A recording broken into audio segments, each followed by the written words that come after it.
la France va sévir. Vous avez vu contre l'Algérie. Vous avez écrit l'Algérie, c'est, je ne sais pas, la Mecque des révolutionnaires et de la liberté. Oui, tout à fait. Oui, tout à fait. Un pays où les opposants sont jetés en prison. Non mais attendez, la référence, la Mecque des révolutionnaires et de la liberté, il faut quand même resituer dans l'histoire que l'Algérie a été le pays d'accueil de une grande majorité des mouvements décoloniaux, notamment du continent africain, qui a par ailleurs financé, soutenu, accompagné et soudé, si vous voulez, tout un socle du mouvement décolonial du continent africain. De là où je suis une citoyenne française d'origine palestinienne. Ma lutte, elle est aussi décoloniale sur le plan, sur la question palestinienne.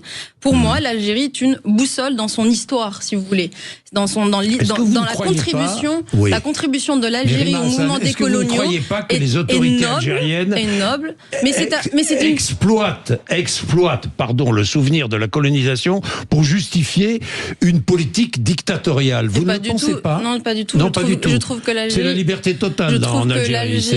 Non, je trouve que l'Algérie est parfaitement digne dans sa position vis-à-vis de la France.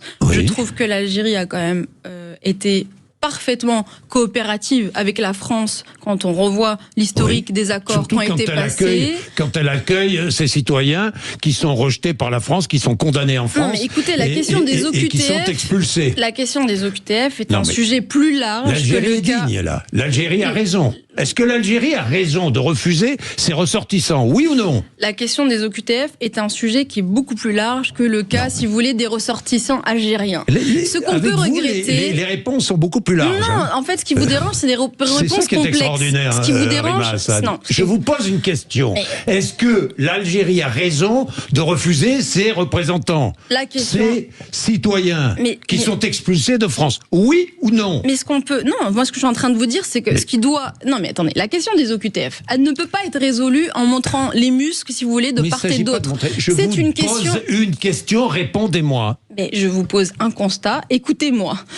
Il y a, si vous voulez, sur la question des OQTF... Le dialogue est bien difficile quand on ne veut pas répondre aux questions. Non, le dialogue est difficile quand vous ne voulez pas entendre une complexité de la pensée. Non, mais... Il y a, sur la question des OQTF, la condition, effectivement, que le pays d'origine accepte ses ressortissants. Tout ceci ne peut pas se faire dans des opérations de com de notre Premier ministre. Un terroriste qui a tué à Mulhouse, qui a été refusé 14 fois pour l'Algérie, vous dites quoi? Vous dites que l'Algérie a raison? L'Algérie a raison de ne pas l'accueillir? Non, je crois que l'Algérie, par ailleurs, a fait un communiqué en disant qu'ils étaient en train d'enquêter sur ce qui s'était passé sur ce cas-là. Donc, on le sait, hein. Celui qui est mort le sait, hein. Enfin, il ne le sait plus, malheureusement, à Mulhouse. Mais sur la question des OQTF, pour l'Algérie, comme pour les autres pays, c'était un sujet... Pourquoi vous voulez faire une obsession sur le cas algérien? Vous savez combien il y a de... quoi, le terroriste de Mulhouse? Il est algérien. On est bien d'accord? Oui, mais ça concerne... Il a été refusé 14 fois par l'Algérie. Mais ça concerne toute la question des OQTF. Vous ne pouvez pas appliquer, si vous voulez ça, que à la question franco-algérienne. C'est la question de toutes les OQTF qui doit être appréhendée politiquement. Pourquoi est-ce que vous ne voulez pas accepter? Non, avec notre... Non, mais attendez, je suis désolée, moi, je vous partage mon avis. Je ne pense pas que faire de l'Algérie une question, un sujet d'obsession politique, comme est en train de le faire Monsieur Retailleau. Mais tout le monde le dit, si vous voulez. Il y a une obsession aujourd'hui sur le cas algérien, notamment de la part de Monsieur Retailleau, qui est extrêmement dangereuse. Nous avons des accords avec ce pays. C'est la deuxième puissance économique du continent africain, la deuxième puissance militaire du continent africain, la quatrième puissance économique du continent africain. Et je rappelle aussi que la France a ces derniers mois eu des situations aussi conflictuelles avec d'autres pays qui ont demandé notamment aux militaires français de sortir. Sur l'Algérie doit-elle accepter de récupérer son ressortissant qui a tué à Mulhouse? Vous ne m'avez pas répondu. Si, bien sûr que si.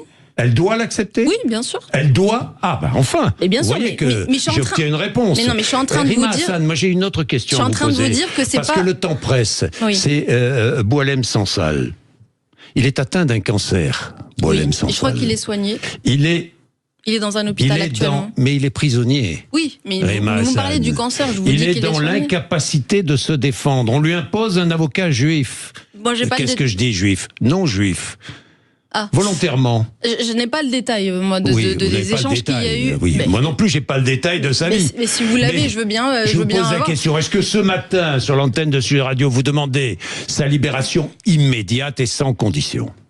La libération de Boualem Sansal, elle relève à minima pour le moment d'échanges à minima diplomatiques avec l'Algérie. Donc vous ne demandez pas ce matin sur l'antenne de Sud Radio sa libération immédiate et sans condition. On s'est déjà exprimé. Oui ou non? On s'est déjà. Non mais attendez, c'est pas une question de oui ou non. C'est une question d'avis sur un sujet. Comment donc mon avis, je me suis déjà exprimé dessus. Donc franchement, je cherchais même pas à me piéger sur ce sujet. Mais je ne cherche pas à vous piéger. Je vous pose une question. J'ai déjà dit que j'étais en faveur de sa libération. Immédiate. Le cas de Sansal, c'est que il y a des dispositions du code pénal algérien sur l'atteinte portée à l'intégrité territoriale, et notamment l'article 87 bis de l'article du code pénal algérien. C'est au nom de ce motif-là qu'il est actuellement en procédure pénale et détenu en Algérie. Le cas de Sansal, il est particulier puisqu'il a une double nationalité depuis peu, je crois, depuis quelques mois avant son arrestation, il a obtenu la nationalité par des... C'est une question de temps. Non, mais c'est pour ça que je vous dis que c'est un sujet franco-algérien. C'est parce qu'il a la double nationalité. Mais il est français. Oui, mais donc c'est un sujet franco-algérien parce que c'est un ressortissant algérien appréhendé en Algérie sur la base des dispositions pénales du code algérien, mais il a également aussi la nationalité française, qui fait que effectivement la France peut avoir son mot à dire. Moi je vous pose la question simple. Mais j'ai déjà répondu. Est-ce que l'Algérie doit le libérer sans condition et immédiatement?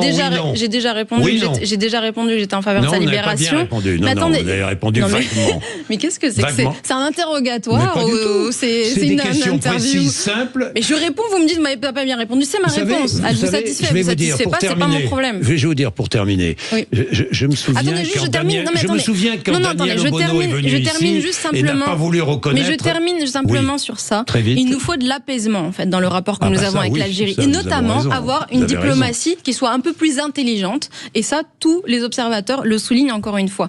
Donc il faut arrêter d'avoir une position qui consiste à imposer un rapport de force, mais plutôt reprendre une diplomatie sereine avec un pays qui par ailleurs a toujours été un pays avec lequel nous avons eu des relations. Je vais terminer avec un souvenir que j'ai eu ici avec Daniel Obono qui ne voulait pas avouer, me dire que le Hamas était un mouvement de résistance. Oui, il a fallu que je pose plusieurs fois la question pour qu'elle me dise oui.